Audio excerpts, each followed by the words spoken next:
Good day, gamers. Purple Mentat here with Apollocat with the long-promised vlog and stuffy parade. Starting out, Apollocat wants to talk to you folks about what's been going on in our lives the past couple of months.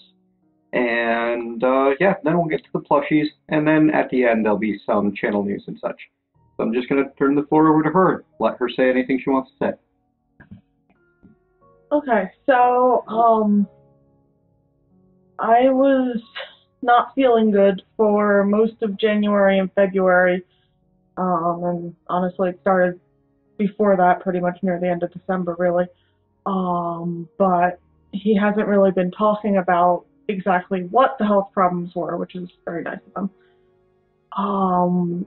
So basically, I have problems with depression and anxiety, but really this time was depression, and also physical problems because I got an enlarged spleen somehow, found that out about the middle of February, and I have no idea why. Apparently some sort of viral infection, could be mono that didn't have the typical throat tonsil symptoms, could be some sort of weird other virus. They can't really do tests to find out, so but one of the symptoms that comes along with an enlarged spleen is fatigue, and there was definitely a lot of me being tired all the time, so I just kind of chalked that up to physical issues and kind of ignored it for a while, but it just kept getting worse and worse, and I wasn't really doing things around the house the way I used to, and finally we talked about it, and it was like, no, this is really a problem, and I should talk to my prescriber about changing out my meds and, maybe upping the dosage or something. So I scheduled a kind of emergency visit with my prescriber, and we added another med to the mix, which is actually really helping. That's awesome and cool and stuff, and I'm happy now and stuff, which is nice. It's kind of a big change. When I first started it, I felt kind of high, which was weird, and I don't like it. But apart from that, when I'm not being like, oh my god, I'm wearing pants, it's pretty good. And I haven't done that in a while. That was like pretty much the beginning. So I've been starting to feel better since mid-March. Earlier than that, even like Okay. the day after you started feeling better toward around the beginning of March, actually, just after we got back from PAX, was when the spleen symptoms started to subside. Yeah.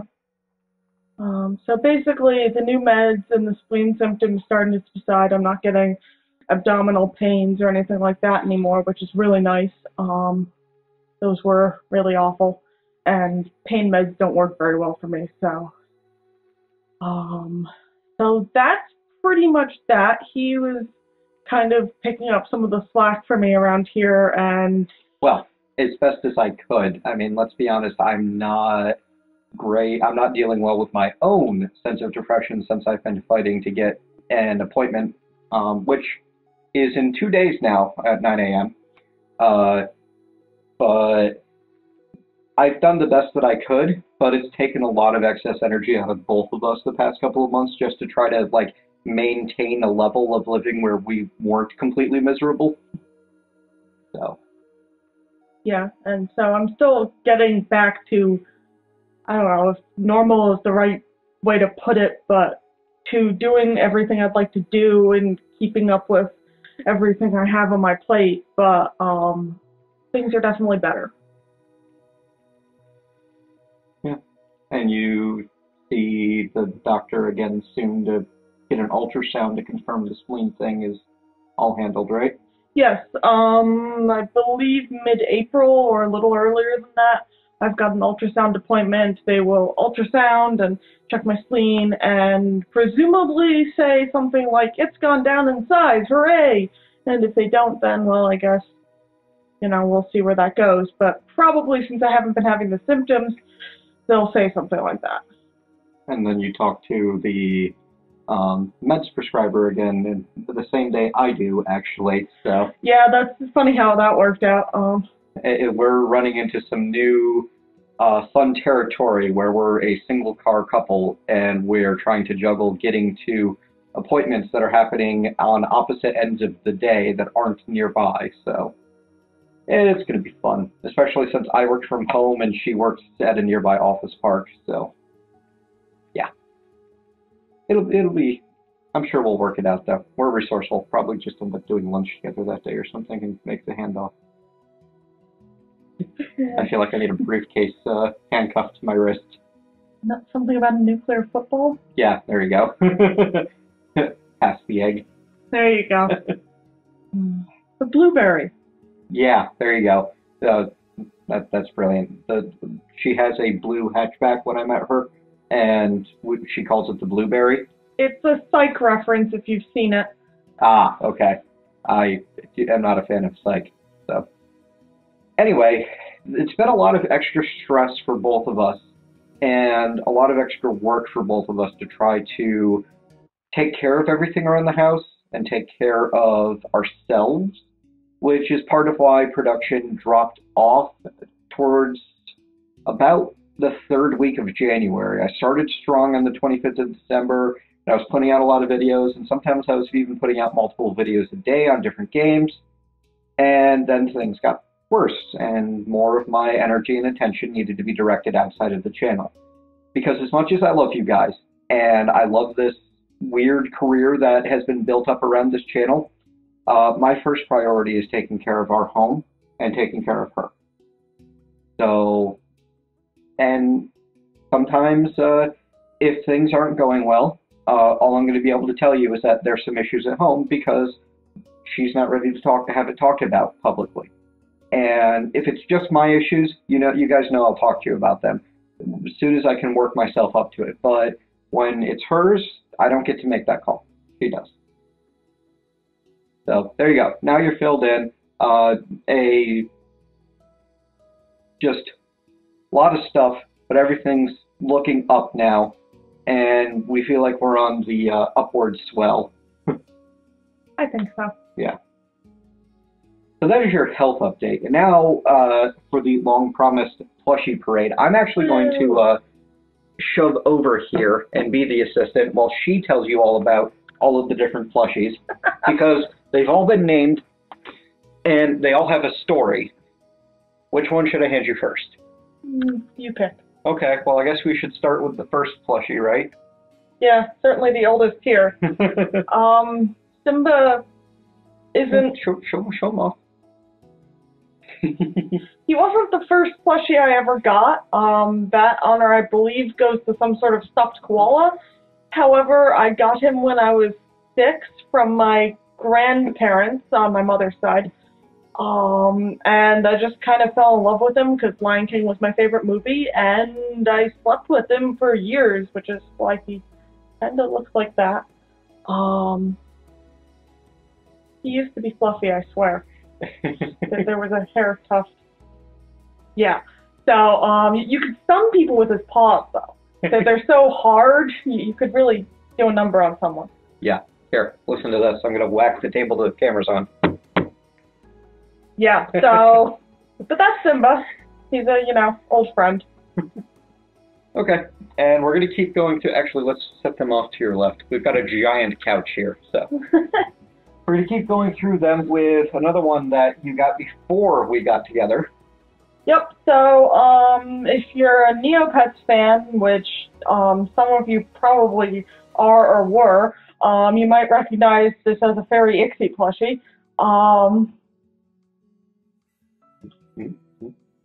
Push forward. Get close to camera. Or just show the, this better? Put the plushie near the camera. There you go. Alright, so this is, the Spixie. We named her that, me and a friend, the friend who gave her to me actually, because, he had her in a paper bag that had gotten ripped somehow, and she was just kind of peeking out over it, and it looked like she was spying on people, and well, Ixie, so she became the Spixie. So that's the story of this one. And this is the other plushie you have in the parade that came from before my time with you. Yep, so this is Henry. I was given him by a friend from high school. It's Henry the Sad Dragon, right? Yes, Henry the Sad Dragon. He is very down and woeful and depressed and such because he does not enjoy being this particular happy, joyful variety of pink and shiny and sparkly that he is. He kind of wishes that he had, a more somber demeanor and coloring and such, and so is pretty much the Eeyore of dragons. That's amazing. So this is the plushie that brought plushies into an important part of our relationship. So I knew he had a thing for Minecraft. This is while we were still dating before we moved in together and everything. Yep, and I wanted to do something kind of special for him, and I can sew, if not amazingly well. So I found a pattern online, and I think she short sells her abilities. I sewed this head-on wrong 3 times. And it looks great now. 3 times. It's like this way and then that way. Oh, it was awful. Anyway, so yeah, I sewed this. There's patterns online. I'm sure we could link it if you wanted to do this. It's pretty much a just pixels equals inches pattern. And so I gave this to him. It's a creeper. And it was awesome. I was super happy to get that, as like no one had ever taken the time in my whole life to hand make a present for me before. And this was amazing. I was super happy with it. And it's soft, it's squishable, and I was really going through it with the depression at the time, so having someone show how much they cared to put this much time and effort into something for me was really, really great and really lifted me up and gave me something that when I was alone at night and really down in the dumps, I had something I could hold on to. And we haven't given the creeper any special name. It's just a creeper plushie. Yep. Okay, so if we're going to continue in chronological order, then I think... Howie. No, oh yeah, because we tried for the other, and we got him first. Or no, it was Tesla. Oh, okay, so Howie comes next. Tesla was first. Yeah, so we wanted to get throw pillows. Yeah, I don't know if you can even see his eyes. They're tiny and beady, and here, I'll assist. I can see where the camera is. Okay. Keep talking. So Tesla was the first of our throw pillow investments. He's a squishable plushie. I believe it's squishables.com. Yeah. Go ahead, squish him. He squishes awesomely. You can wrap your arms around him and be like, yay, plushie. You can basically wrap your entire body around him and roll around on the floor if you want, which is kind of fun. And adorable. If you get one this size, you should really try it out. But he's named Tesla because he's a blue dragon and they shoot lightning bolts, and so Tesla had a lot to do with electricity, and I thought it was a cool name for a dragon. He's really squishable and really friendly. That brings us to, so we got Tesla originally because the place we had locally that sold these things, we were trying to get a particular one, but they didn't have that one. So we got Tesla instead. And then a later visit, we were looking for that one again, and they sold out like a minute before we walked in. But we weren't going home without another squishable, so we brought home Howie. Yep, and Howie, as you can tell, is a Cthulhu plushie. He's got, the tentacles, little stubby arms, so cute, little wings. That's pretty much Howie. He's, an adorable incarnation of all evil and such. I think we decided that this is what happens to elder gods when they are defeated in the Arkham Horror game. They get cursed into squishable form. So he is our most malevolent and angry squishy. Yes, he hates everything and curses his impotence at being squishy and fluffy and lovable. And he was named because I wanted to make a play on words at H.P. Lovecraft, since we named Tesla after the one of the founders of electricity. Howie is named after Howard Philip Lovecraft. Yep, so another geeky named plushie, and So cute. He's so cute and evil. And that brings us to the squishy that we were originally attempting to get. Yep. So we were trying to get this one because he's so cute. I mean, look at this one. He's got his tongue sticking out. Yes, we wanted a Kerberos in squishable form. He's got a tiny little tail on the back, too. Oh, yeah. Look at this.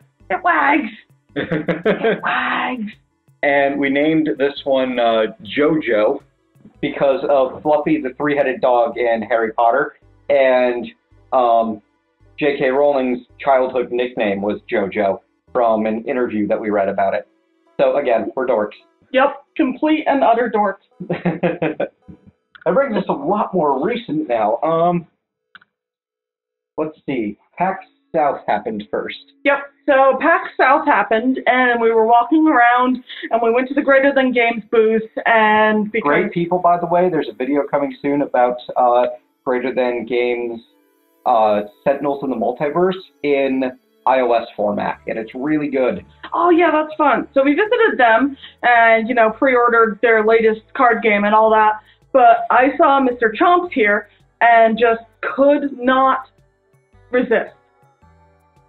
And he wants me to put it closer so you can see Mr. Chomps in all of his glory. He is a robotic raptor, right. complete with little claws on his feet. Yeah, see, he's got little... talons.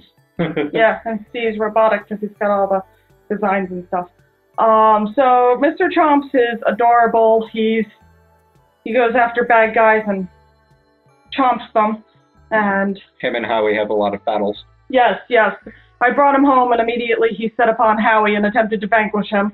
I don't think it worked because Howie's still around for now. But, you know, if he disappears one day, we'll know why. So how is Mr. Chomps related to the card game? Mr. Chomps is related to the card game in that he is one of the cards. There's a character who likes to create robots in the card game. Her name's Unity. I think she's really cool. And she makes all sorts of robots, and one of them is him, and he can go around and attack things.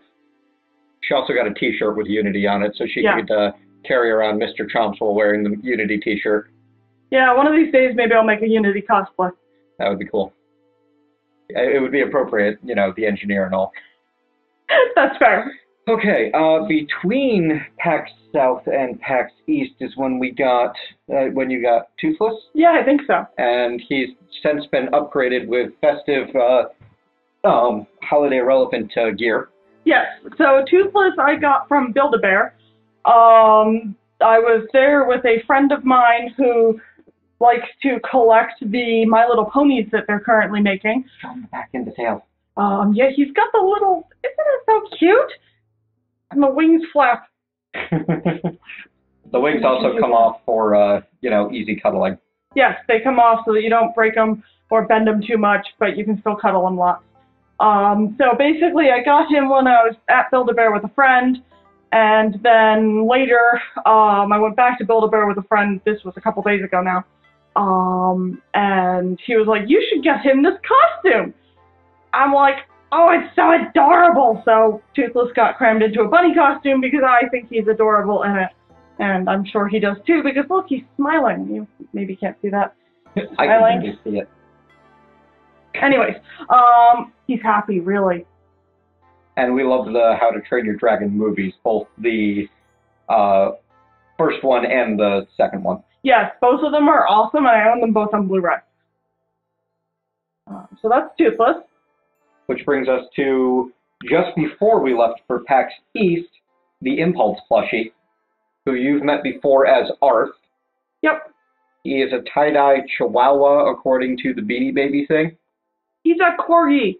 I'm telling you, they got it wrong. And was named Cancun by the company. They got that wrong, too. His name is Arf, or possibly Arf Arf. Don't talk into the plushie. They can't hear you. Talking to Plushy. No. So, yeah, his name's Arf. He's tiny and adorable, and I just couldn't resist because, seriously, look at those eyes. Anyways, so people think his eyes are creepy, but I don't. I think they're adorable, and everyone else is just wrong. And then we have the most recent acquisition from PAX East. It's a Italian cube! So I loved the original Portal. I played Portal lots. Yes, okay, the heart's the right way up. Played Portal lots. I haven't actually played the second one, because I never got around to buying it, but he owns it, and we might do co-op sometime or something like that. I'm excited. But we saw this at the Valve Workshop store or whatever, and just couldn't resist getting this one. Although it was a hard call between this and the Beefalo. Maybe next time I'll get the Beefalo. The Beefalo from Don't Starve. They make tiny plushy Beefalos about this size. Or you can get, for like a reasonable price, or you can pay a lot more to get a purple one because, you know, it's epic. It is purple. But no, the normal colored ones were adorable. Seriously adorable. Yes. They look so fluffy. Clay Entertainment has some amazing accessories for their games. And that looks like all the plushies we had lined up for the parade. Is that all the plushies we own, or are there a couple more that you just didn't bring with you? There's at least one more. Hold on. Oh boy, there's one more. You should Oh yeah, about this one. okay, yes, I absolutely should. So, last year, my birthday is in December. And being that I'm a December baby, I have frequently gotten kind of shafted on presents as far as birthdays go. She decided that she was going to get me Kingdom Hearts 2.5 Collector's Edition.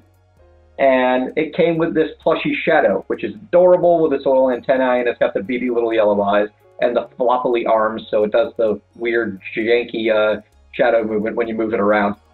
And it's cool. I like it. It's really neat. It's cute. Yes, it's adorable. The Collector's Edition came with this, with an art book and a pin. And she managed to trick me, because we talked about getting it maybe. And she doesn't buy things quickly. She's not an impulse purchaser most of the time. And she asked me about it. It went on sale the next day. And there was a brief conversation about maybe getting it at that time. Yeah, he said he'd like love it as a present, and that was basically where it ended. And then it was sold out a few hours later. And I assumed that she didn't get it because she never buys anything that fast. Yep. And she did, and then it showed up. And she gave it to me early because she knew that there was no way she'd be able to keep that secret for a month. Oh, yeah. He loves it, though. Yes. We've played the heck out of 1.5, played through everything on there. I've like most of the way to Platinum on that on the PS3. And we've played through probably 70% of 2.5. Like, we did all of 2, and I almost Platinumed 2. I need to go back and do, like, a couple of more side things, like the gummy ship stuff. Right, yeah, there were those missions. Uh-huh. I mean, we even went through and we beat all of the data fights and did Lingering Will. Yep, that was hard. Yeah, there was a lot of frustration. Lots of cursing. No controllers broken, though. No, and the TV is still intact. Yes, we did not need to replace any hardware. Just, you know, maybe my blood pressure took a beating. And that we're part of the way through Birth by Sleep, and then I've run into a bunch of frustrating annoyances with that game, and it's just, you know what, it's time to set it aside and play some other things for a while so I don't go nuts. But that actually segues nicely into channel news, because I'm definitely going to be doing Kingdom Hearts 3 content on this channel when it comes out. I have no idea when that's going to be, though, but that at least is a nice, like, bridge there. So like she mentioned, we want to do some Portal 2 stuff. We need to make sure that the laptop can handle, like, playing and recording it. And if it can't, then we're going to have to find some way to do it. But she's never played it. It's been so long since I've played it that I probably won't remember most of the puzzles. And it'll be a good co-op experience for us. We just need to get things set up for it first.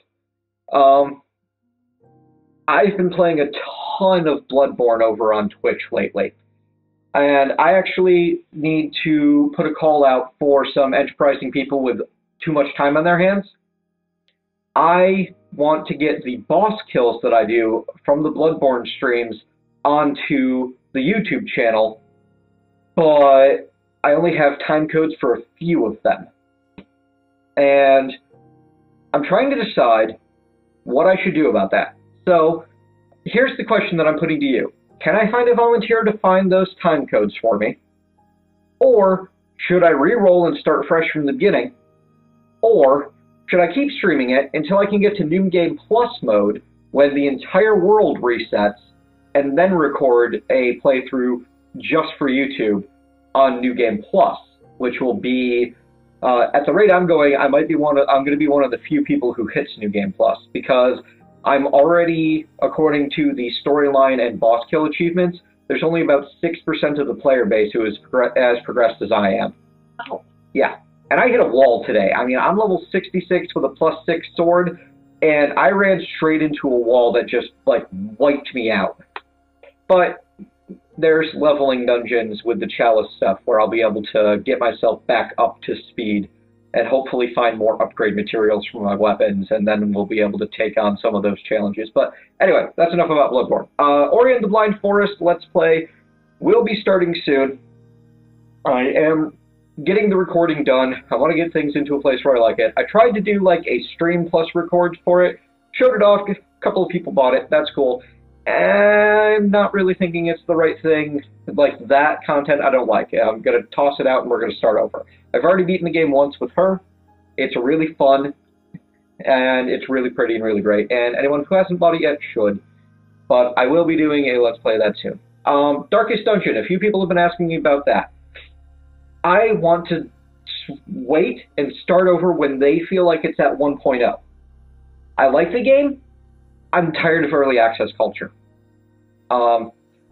I like that there are games that come out in early access and can be great, but Darkest Dungeon seems like a game that'll be best if I wait and tackle it when it's done, according to them. So that's going to just... Darkest Dungeon's not going to happen for a bit. As for the rest, I think that critique is not quite where my skills lie. I've tried to do a few first impression videos, and I've recorded probably 10 times as many as I've uploaded because I just don't like the way they come out, and I don't like my commentary and thoughts. They don't work quite right. So instead, I'm going to just start playing more games and putting them on YouTube. And some of them are going to be unedited blind plays, where I'm going to be, hey, this is a cool game that I've never played before that looks like fun, and I'm just going to burn through it, have the whole thing recorded, chop it into half-hour chunks, throw it up an episode a day. Or maybe not quite exactly half-an-hour chunks. I'll look for natural breakpoints. And that's going to be, those aren't going to be great and high quality at first, because I don't know how to do that kind of commentary. I've never done it before. We're going to try, see what happens. I'm going to start doing more Minecraft content outside of just the Let's Play series. I'm going to start doing tutorials and mod walkthroughs. Not really Spotlight. I feel like Spotlight is, here's the mod, here's a brief high-level overview of all of the basics, and like, here's what each block can do. What I want to do is each block or concept gets its own episode that only lasts anywhere from like 5 to 15 minutes. And if it's longer than that, then I'm probably covering too much in each episode and I need to break it up. This is going to be as much a reference guide and tutorial as anything else. And I'm not just going to talk about the one mod. I'll also mention like other mods that you can use, so to help things along. Things that I know, though. I'm not an encyclopedic knowledge of Minecraft mods, but I know a good bit about them. So that'll be fun and interesting. New content to hit the channel. Regrowth's going to continue until that's done. And I still feel like I have a ton to do in that world. I need to get better cosmetics around the base. I need to get the wall finished. I need to get more feedback to do that. I need to get some people working on the lab and an upcoming magic tower for Thaumcraft and Blood Magic. And we're going to be cleaning up a lot of the quests that remain and then really diving into the end game with Mechanism and Blood Magic and late Thaumcraft. And I want to do all of that. It'll be good. And I think that's everything that I have to share right now. So thanks for joining us. Hope you have enjoyed our little couple vlog. Any parting thoughts? I hope you enjoyed the Plushy stream. I know it was long awaited, but I hope it was, you know, worth the wait. And if you want to see any of the particular plushies while he's streaming, just let us know and I can be hugging that one when I happen to join it. Which the couch streams will definitely continue. We keep getting a lot of good feedback on those, and people seem to enjoy us in our evening, just kind of chilling out, and welcome to the living room. So it's fun. All right, folks. Thank you very much for joining us. Leave a thumbs up if you liked it. Leave a thumbs down if you didn't. Leave a comment telling me why you liked it or you didn't. Either way, you'll be interacting with the channel, so we'll keep showing up in your subscriber feed. We'll see you next time. Bye. Bye.